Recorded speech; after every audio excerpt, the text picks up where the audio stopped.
بسم الله الرحمن الرحيم نحمده ونصلي على رسوله الكريم أما بعد فأعوذ بالله من الشيطان الرجيم بسم الله الرحمن الرحيم فاسألوا أهل الذكر إن كنتم لا تعلمون صدق الله العظيم. The first question that has been asked is, what are the different types of loans, different types of debts, and which types are zakat due on? So the other day we talked about when a person is in debt. Today we are going to be talking about when a person himself has loaned money out to another person. What is the ruling of that when you yourself have given somebody else a loan? So the first thing to acknowledge is the responsibility of paying zakat is on that person who lends the money, not the one receiving the loan. So if I have loaned money to person B, the responsibility of paying that zakat is going to be on me. Even though it is technically in person B's hand, I in reality am the owner of that money. Therefore the responsibility of paying that zakat is on me. And there are three types of loans, three types of debts. The first type is a debt or loan for trade goods. So for example, person A buys something from you on credit. I'll pay you back later. So the ruling of this would be that zakat will become necessary at the time of transaction. You will have to pay zakat on that money. You will include it in your calculations. However, the time of giving this zakah becomes necessary upon receiving the loan back. So you will include that loan money in your calculations, but it is not necessary for you to actually give that zakat until you receive the actual loan back.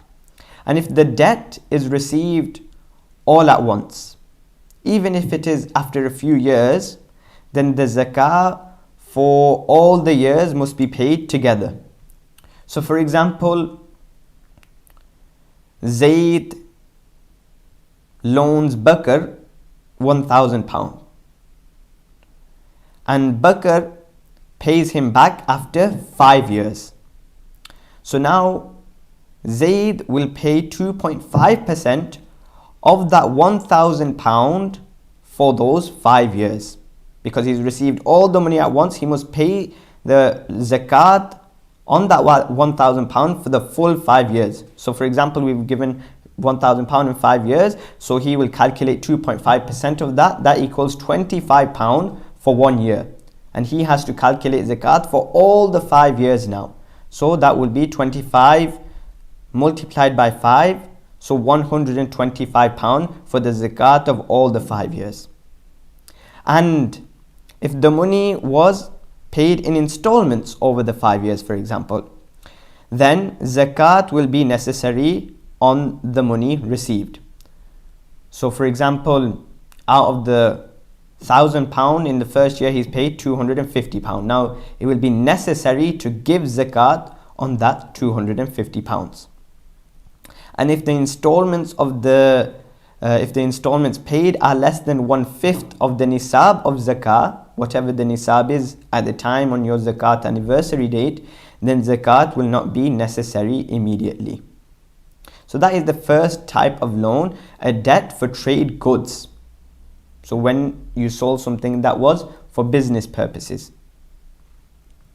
So the ruling of that was that yes, zakat will become necessary at the time of transaction. You will include that in your calculations, but paying it will be necessary when you receive the loan back. And I've explained if you receive it after many years later, or even if you receive it in installments, then when you receive it in installments, you will pay it immediately.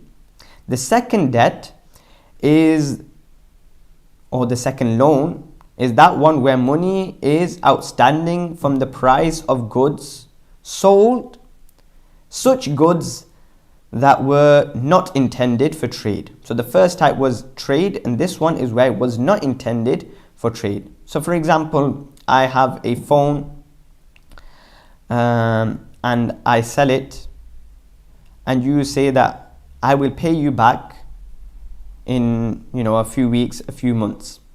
So this phone was of my personal use, and I've just sold it. So it's not like a business. I've just sold it to you. It wasn't a business deal. I wanted to upgrade to the newest phone. So the ruling of this is that the zakat on this will only be wajib after the entire amount is received, meaning it does not become necessary at the time of transaction. And zakat will not be wajib on the installments received from this debt either. So for example, I have my iPhone 10 and I've sold it, and you said I will pay you back in 2 weeks, and it was £1,000. So now zakat is not necessary on that £1,000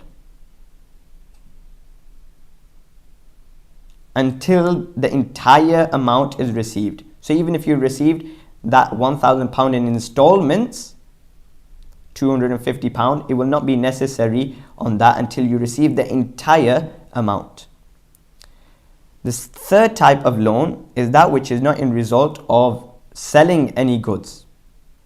For example, the meher, the dowry which a husband gives to his wife, or more common example would be wages. SubhanAllah, I was talking to a Mufti Sahib from America a few weeks ago, and he was telling me how he worked in the masjid for over 10 years and his masjid owed him over £50,000 in wages. They didn't pay him and he eventually left. £50,000. So wages that have been earned but not yet received, this falls into the third category. And the ruling of this type is the same as the above type that we mentioned, same as type 2, meaning that the zakat upon this will only be due when the person takes ownership of the entire money and 1 year passes over it. And number 4, that money which you have loaned to someone and the likelihood of being paid back is unlikely. So many people, we will become business partners together, or we are family, loan me some money, and they have loaned them a large amount and they have ate up their wealth. They have not returned that money. So therefore, if you have loaned someone money and the likelihood of being paid back is unlikely, then the ruling will be is that zakat is not wajib on this debt. If this money is recovered somehow, later on somehow it is recovered, you become best friends again, he pays you back somehow, then zakat will be due upon it for the entire period. So for example, for now, let's just say our zakat anniversary date is 1st of Ramadan. You loan somebody £1,000, and he's told you, I'm not going to pay you back. So now you will not calculate that £1,000 in your zakat calculations. But the next year, that person, he's paid you back.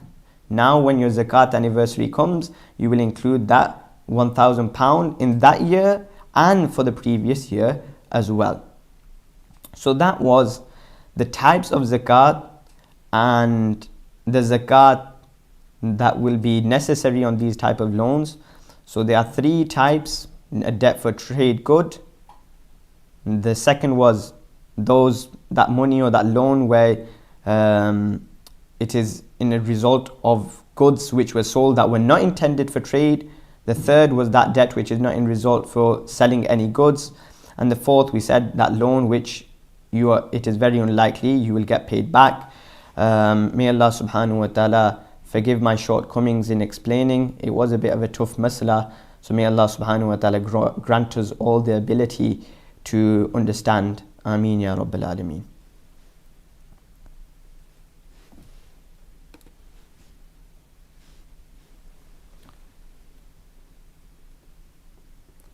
The time for iftar has entered. Please read the dua.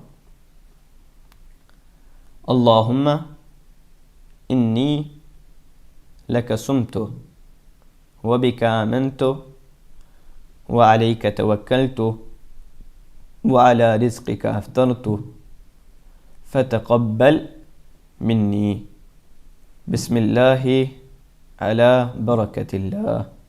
May Allah subhanahu wa ta'ala accept this fast. Ameen ya Rabbil Alameen.